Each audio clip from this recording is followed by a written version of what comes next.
Good morning class. बच्चों, आज हम पढ़ेंगे संज्ञा यानी कि नाउन। संज्ञा क्या है? किसी भी नाम शब्द को हम संज्ञा कहते हैं, चाहे वह नाम किसी वस्तु का हो, स्थान का हो या प्राणी का हो, और साथ ही साथ भाव के नाम का बोध कराने वाले शब्द को भी हम संज्ञा कहते हैं। उदाहरण के रूप में हम देखते हैं, नासिक में महाकुंभ मेला लगता है। नासिक यहाँ स्थान के नाम को बता रहा है। सचित्र हिंदी व्याकरण की पुस्तक है। पुस्तक यहाँ वस्तु है। कश्मीर की सुंदरता अद्वितीय है। सुंदरता यहाँ भाव का बोध करा रहा है। और साइना नेहवाल ने विश्व बैडमिंटन का खिताब जीता। साइना नेहवाल यहाँ प्राणी के रूप को बता रहा है। तो हम देखते हैं कि किसी भी वस्तु, स्थान, प्राणी या भाव के नाम का बोध कराने वाले शब्द को हम संज्ञा कहते हैं। अब हम देखेंगे कि संज्ञा के कितने भेद हैं। आमतौर पर संज्ञा के 3 भेद माने जाते हैं: व्यक्तिवाचक संज्ञा, जातिवाचक संज्ञा और भाववाचक संज्ञा। फिर जातिवाचक संज्ञा के अंतर्गत 2 भेद और आते हैं: द्रव्यवाचक संज्ञा और समूहवाचक संज्ञा। तो इस तरह से संज्ञा के 5 भेद हो गए। सबसे पहले हम देखते हैं व्यक्तिवाचक संज्ञा क्या है। जिस संज्ञा शब्द से किसी विशेष व्यक्ति, वस्तु अथवा स्थान का बोध हो उसे व्यक्तिवाचक संज्ञा कहते हैं। कहने का मतलब यहाँ किसी खास या विशेष व्यक्ति, वस्तु अथवा स्थान का बोध होता है। उदाहरण के रूप में हम देखते हैं, कर्ण और अर्जुन दोनों महान योद्धा थे। यहाँ कर्ण और अर्जुन किसी खास या विशेष व्यक्ति के बारे में बात की जा रही है। दिल्ली भारत की राजधानी है। यहाँ दिल्ली को एक विशेष स्थान के बारे में बताया गया है, यहाँ कि भारत की राजधानी दिल्ली है। गोदान प्रेमचंद का प्रसिद्ध उपन्यास है। प्रेमचंद एक प्रसिद्ध लेखक हैं। तो यहाँ प्रेमचंद एक खास व्यक्ति हैं और उनकी एक खास रचना है, उपन्यास है, जिसका नाम है गोदान। तो हमने देखा कि किसी भी विशेष व्यक्ति, वस्तु अथवा स्थान का जहाँ बोध होता है उसे हम व्यक्तिवाचक संज्ञा कहते हैं।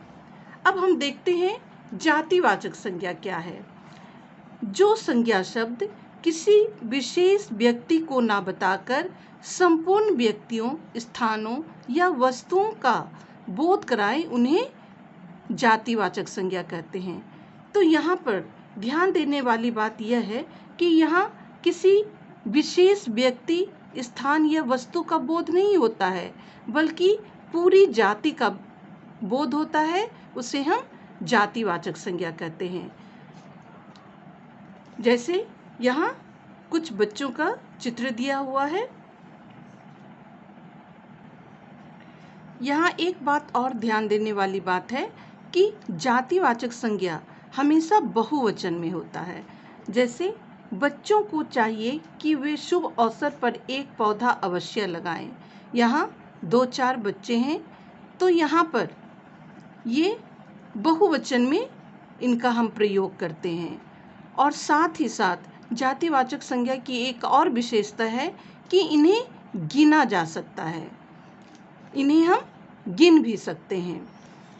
तो 2 बातें हो गई, एक तो यह बहुवचन में होता है और दूसरी बात यह हो गई कि इसे गिना भी जा सकता है। उदाहरण के रूप में हम देखते हैं, वर्षा ऋतु में सभी नदियों में पानी होता है। यहाँ नदियों आप देखिए बहुवचन में आया है और यहाँ किसी एक खास या विशेष नदी की चर्चा नहीं की जा रही है, बल्कि कई नदियों की बात की जा रही है। भारत में सर्वाधिक आम पैदा होते हैं। आम यहाँ पर आपको ऐसा लगेगा कि यह एक वचन में है, लेकिन जब आप क्रिया देखेंगे तो आपको समझ में आ जाएगा कि यहाँ आम जो है बहुवचन है। तो यहाँ भी किसी एक आम की बात नहीं होती है, आम की कई प्रजातियाँ होती हैं। तो उन सभी आमों के बारे में यहाँ चर्चा की जा रही है कि भारत में आम सर्वाधिक होते हैं। गाड़ियों की गति बहुत धीमी है, यहाँ भी ये बहुवचन में आया। यहाँ भी बस, ट्रक, कार सभी गाड़ियों की बात हो रही है। तो हम देखते हैं कि कुछ खास बात है कि यहाँ पूरी जाति का बोध होता है, पहली बात। दूसरी बात कि यह बहुवचन में होता है, और तीसरी बात कि इसे गिना भी जा सकता है। एक और खास बात है जातिवाचक संज्ञा की कि अगर किसी विशेष व्यक्ति के गुण के बारे में बताया जा रहा हो तो वह फिर जातिवाचक संज्ञा जो है व्यक्तिवाचक संज्ञा में बदल जाता है। तो इस प्रकार से हम देखते हैं कि व्यक्तिवाचक संज्ञा में किसी विशेष व्यक्ति, वस्तु अथवा या स्थान का बोध होता है, और जातिवाचक संज्ञा में संपूर्ण व्यक्ति, स्थान या वस्तुओं की पूरी जाति का बोध होता है। तो इसे हम जातिवाचक संज्ञा कहते हैं। अब हम देखेंगे भाववाचक संज्ञा क्या है। वे संज्ञा शब्द जो किसी गुण, दशा या भाव का बोध कराते हैं उन्हें हम भाववाचक संज्ञा कहते हैं। कहने का मतलब कि जहाँ किसी गुण, दशा या अवस्था का बोध होता है उसे हम भाववाचक संज्ञा कहते हैं। इन्हें गिना नहीं जा सकता है, इन्हें महसूस किया जाता है।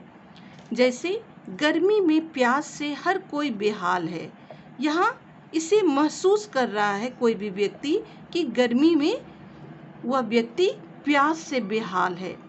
बुढ़ापा सदैव कष्टदायक होता है, यहाँ अवस्था के बारे में बताया जा रहा है, यानी बुजुर्ग व्यक्तियों की बात की जा रही है कि बुढ़ापा जो होता है या बुढ़ापे की जो अवस्था होती है वह हमेशा कष्टदायक होती है। गुलाब की सुंदरता अद्भुत है, यहाँ भी हम गुलाब की सुंदरता को महसूस करते हैं।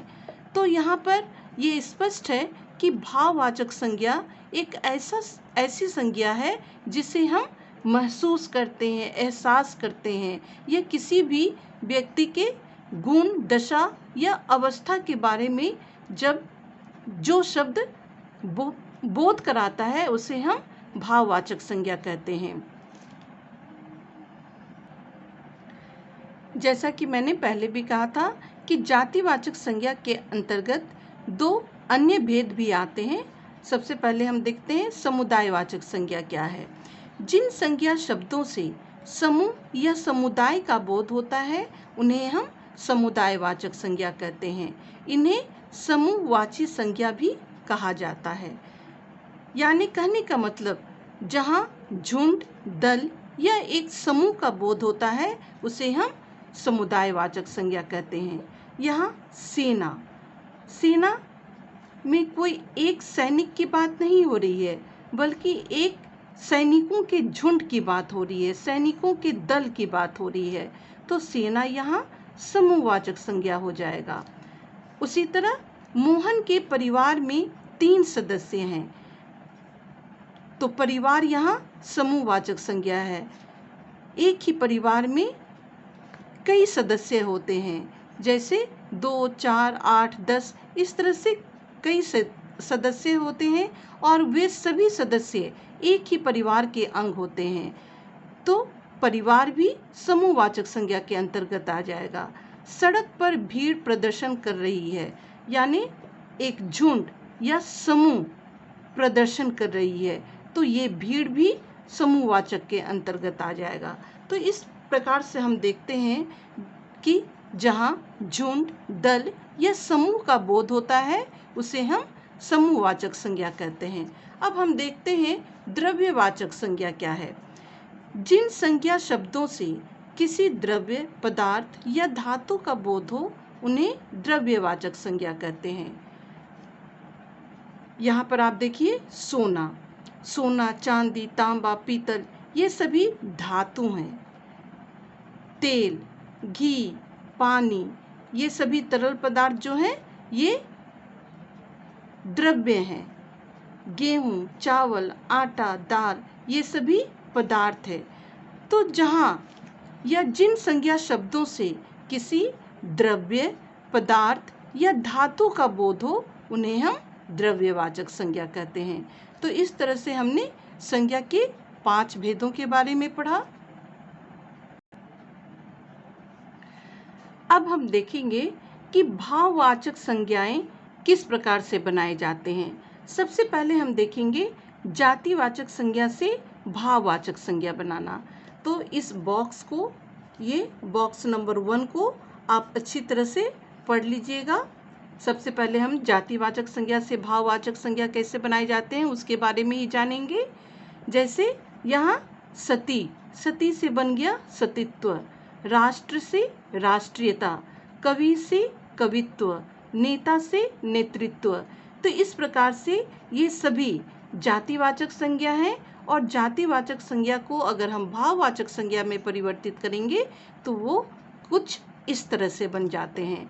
तो ये बॉक्स आप याद कर लीजिएगा। सबसे पहले हम इस बॉक्स को पढ़ेंगे, फिर अगली बार हम सर्वनाम, विशेषण, क्रिया और अव्यय के बारे में भी जानेंगे कि इन्हें भी परिवर्तित करने पर ये भाववाचक संज्ञा में किस प्रकार से परिवर्तित होते हैं। तो आज हमने संज्ञा और संज्ञा के भेदों के बारे में पढ़ा, भाववाचक संज्ञाएं बनाना सीखा। अब हम कुछ खास बातों के बारे में भी जानेंगे जो ध्यान देने योग्य बातें हैं। मैंने आपको पहले भी बताया कि भाववाचक संज्ञाओं को केवल महसूस किया जाता है, यानी इसे हम एहसास कर सकते हैं, महसूस कर सकते हैं, और ये अगणनीय होती है तथा सदैव एक वचन में होती है। तो यहाँ ध्यान दीजिएगा कि ये इसकी गिनती नहीं की जा सकती और ये हमेशा एक वचन में होती है। ये हमेशा याद रखिएगा कि भाववाचक संज्ञा जो होती है हमेशा एक वचन में होती है। जातिवाचक संज्ञाएं गणनीय होती हैं, यानी इसे गिना भी जा सकता है। अगर आप गिनना चाहें तो आप इसे गिन भी सकते हैं। 2 बच्चे को भी हम बच्चे ही कहेंगे, 4 बच्चे को भी हम बच्चे ही कहेंगे, और अगर बहुत ज़्यादा बच्चे हैं, अगर हम उन्हें गिन नहीं सकते तो भी हम उन्हें बच्चे ही कहेंगे, यानी ये गिने भी जा सकते हैं। तीसरी बात है, जब व्यक्तिवाचक संज्ञा किसी विशेष गुण को प्रकट करती है तो वह जातिवाचक बन जाती है। जैसे घर घर में एकलव्य पाए जाते हैं।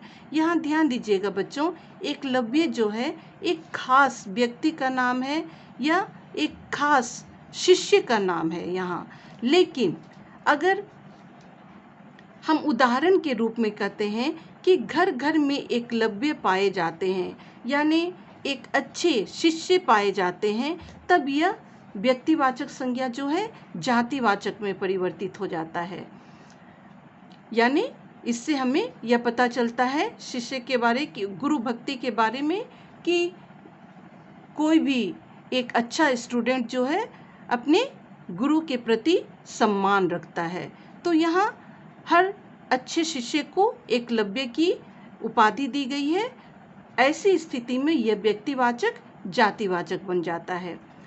चौथी बात है, जातिवाचक संज्ञा का प्रयोग बहुवचन में होता है। ये मैंने आपको पहले भी बताया कि जातिवाचक संज्ञा हमेशा बहुवचन में होता है, जैसे मैंने अभी कहा बच्चे, लड़के, लड़कियां। पांचवी बात है, भाववाचक संज्ञा बहुवचन के रूप में प्रयोग करने पर जातिवाचक संज्ञा बन जाती है। जैसे बुराइयों से बचो। यहाँ ध्यान दीजिएगा बच्चों, मैंने आपको पहले ही कहा कि जब किसी भी भाव का बोध होता है तो हम उसे भाववाचक संज्ञा कहते हैं। यहाँ पर जैसे बुराई, बुराई है भाववाचक संज्ञा, लेकिन उसे जब बहुवचन के रूप में बदल दिया गया बुराइयों, तो यहाँ पर सिर्फ एक बुराई की बात नहीं हुई, यहाँ कई बुराइयों की बात आ गई, तब यह किस में बदल जाता है? जातिवाचक संज्ञा में। तो यहाँ ध्यान देने वाली बात यह है कि जब भाववाचक संज्ञा बहुवचन के रूप में जब प्रयोग होगा तब वह जातिवाचक संज्ञा बन जाता है। और छठी बात है कि जातिवाचक संज्ञा व्यक्ति विशेष के गुण को बताते समय व्यक्तिवाचक संज्ञा के रूप में बदल जाती है। मैंने आपको पहले भी बताया कि यदि किसी खास व्यक्ति की चर्चा की जा रही है या उसके गुण के बारे में बताया जा रहा है, तब जातिवाचक संज्ञा जो है वह बदलकर व्यक्तिवाचक संज्ञा के रूप में आ जाता है। तो ये सभी आपको ध्यान देने योग्य बातें हैं, इसे आप ज़रूर से एक बार पढ़ लीजिएगा और मैं जो PDF भेजूंगी उसे आप अपने क्लास वर्क कॉपी में ज़रूर उतार लेंगे। और ये बॉक्स नंबर 1, जैसा कि मैंने आपको पहले भी कहा, जातिवाचक संज्ञा से भाववाचक संज्ञा बनाना। सबसे पहले आप इस बॉक्स को पढ़िएगा और आगे सर्वनाम और विशेषण को हम बाद में पढ़ेंगे कि किस तरह से उन्हें भाववाचक संज्ञा में परिवर्तित किया जाता है। बैक एक्सरसाइज को बनाने की कोशिश कीजिएगा। ऑनलाइन क्लास में मैं आपको बैक एक्सरसाइज भी बता दूंगी। Thank you class.